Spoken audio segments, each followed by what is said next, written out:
A short video, not too much text that we'll go through.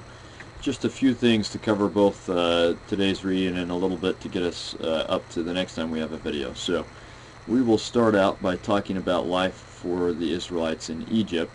I thought I would just show you this building that was built by Seti I, who is possibly, most likely, but I don't know that we can be more than like 60-70% sure, something like that, but a very good candidate for the Pharaoh in whose court Moses grew up. And this is a temple that he built to Osiris, but one of the few things we have built by him.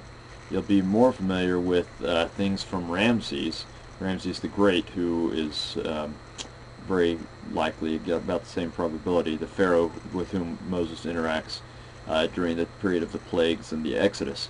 And Ramses the Great reigned for a very long time, longer than I think only one other pharaoh, and built more than just about any other pharaoh. Very powerful pharaoh, and very fond of himself. So I thought I would just show you a few of the things that he built with statues of himself. These are all statues that that Ramses made of himself.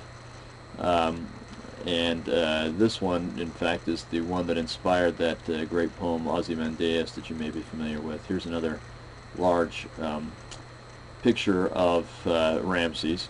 Now, just to give you an idea of the lush conditions that the Israelites lived in, or that the Egyptians did and the Israelites were experiencing. Egypt is a desert except for right around the Nile, and there it really is lush and beautiful.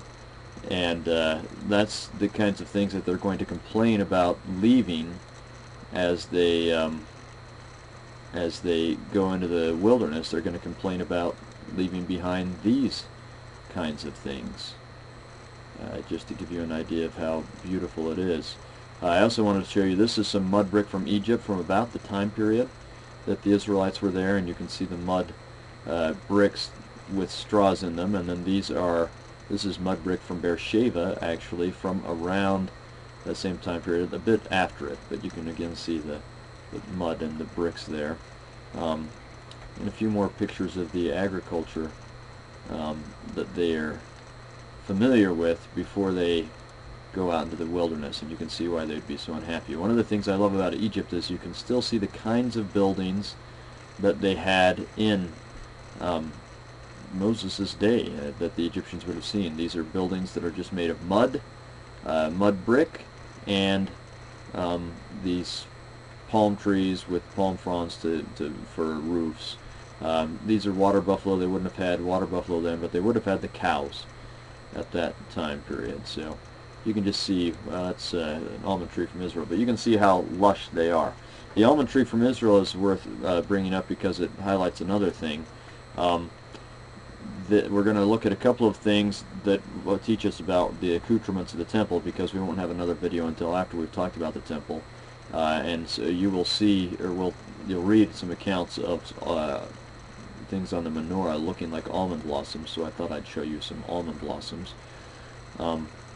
I thought I would also show you that the Israelites would have learned how to make a few things from the Egyptians. They were artisans and slaves, but they learned how to do various kinds of metalworking from the Egyptians as they made things for the Egyptians, and then would have been able to apply those same things when they were making things for the temple. So here is an ark kind of thing that these men are carrying on poles to carry a statue of a god for Egypt, but it was probably something similar that they would have, that technology employed to make the ark.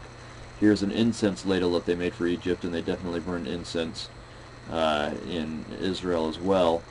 I thought I would show you also that these are the kinds of trees there in Egypt, the acacia trees that are translated, and you can see several of them here, as shittim wood.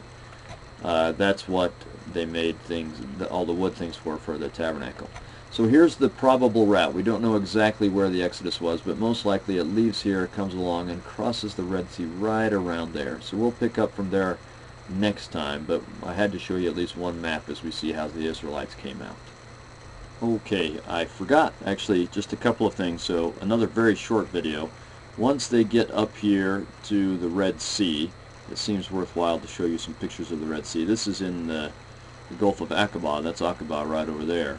In Jordan and Israel, it's looking from Israel and Egypt is just like 100 yards south from here. But it's worth showing a couple pictures. This is the Red Sea from inside of Egypt, barely inside of Egypt, and here's some of the beautiful coral around there. So I thought that would be worth showing you. And as we were talking about the temple accoutrements, I forgot to show you, this is actually in Rome, but this is a picture from Titus's Arch after the Romans destroyed the temple in Jerusalem, and they carried away the accoutrements. This is what the menorah looked like, at least then. Not necessarily in Moses' day, but it's the only real picture we have of what the menorah looked like, and it must have been at least somewhat similar. And since we've been talking about deliverance at the Red Sea, here's a very wonderful mosaic of Miriam as she sings the song of deliverance that we have in Exodus 15.